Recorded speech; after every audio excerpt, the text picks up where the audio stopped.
In 2011, a private jet touched down at Teterboro Airport with 7 passengers on board. No paparazzi showed up, and there was no flashy press release. But here's the thing, those 7 people had a combined net worth that exceeded the entire GDP of New Zealand. As they stepped off the plane to head to a Hamptons charity gala, every single one of them pulled the same card out of their wallet. It wasn't the Amex Centurion or the Platinum, it was the JP Morgan Reserve card.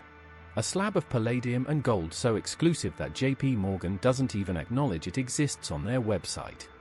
Welcome to the Card Concierge, where we unlock the doors to the world's most exclusive financial tools. Those 7 passengers weren't just rich, they were billionaires who had been pitched every premium card on the planet. They'd seen the marketing and compared the perks, yet they all made the exact same choice. It raises a question Wall Street doesn't want you to ask. If the American Express Centurion is supposed to be the ultimate status symbol, why do the people with the most money keep choosing a card most Americans have never heard of?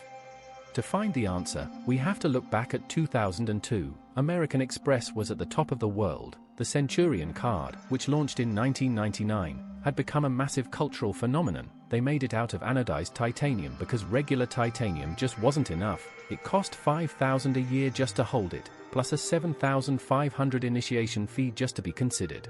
It was in movies and rap songs. It was the ultimate "I've made it" badge. Amex had built a club so exclusive that most people would never even see an application.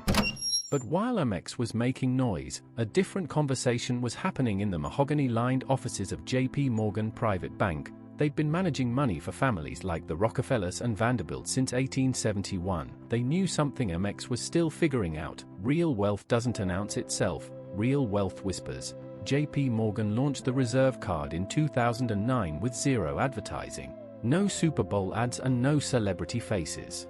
The only way to get one was an invite, and those invites only went to private bank clients who had at least 10 million in assets under management with them. We're not talking about 10 million in annual income, we're talking about 10 million sitting in the bank's vault.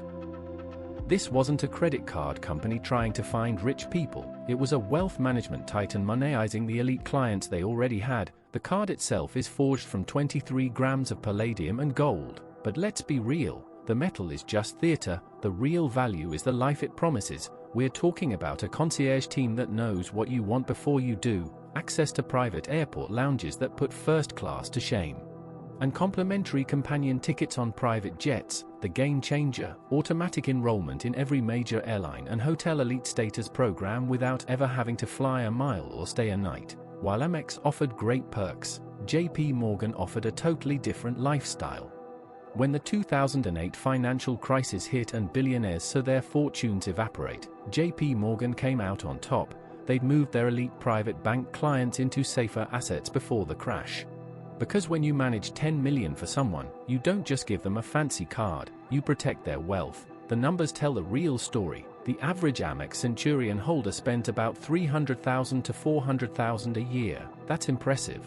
Sure, but the average JP Morgan Reserve holder spends over $2 million per year. It's not about the limit. Both cards have no preset spending limit. It's because the Reserve card is only for people who already operate at that massive scale.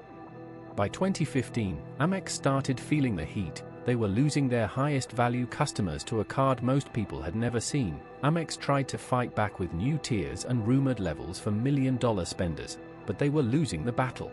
Why? Because JP Morgan wasn't competing on benefits, they were competing on exclusivity, and exclusivity isn't about what you can buy, it's about who can't buy it. A leaked 2017 memo revealed that Amex was losing 14% of its top Centurion spenders every year. They called it the Premium Defection crisis. These people weren't leaving for other credit cards.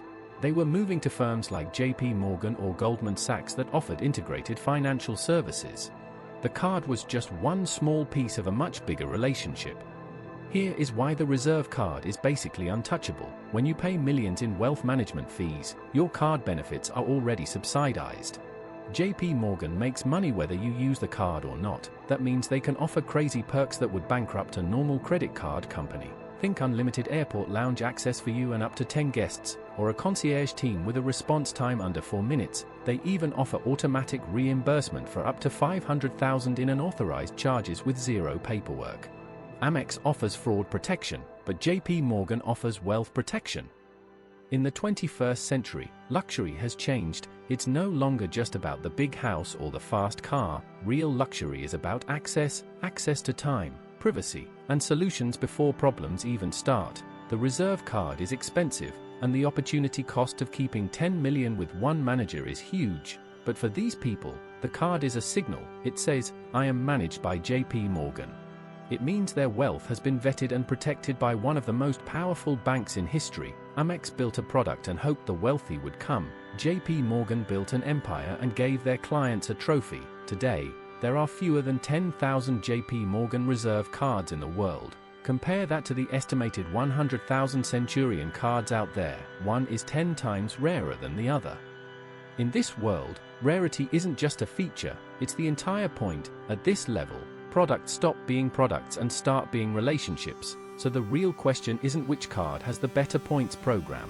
The question is, which institution do you trust with everything you own?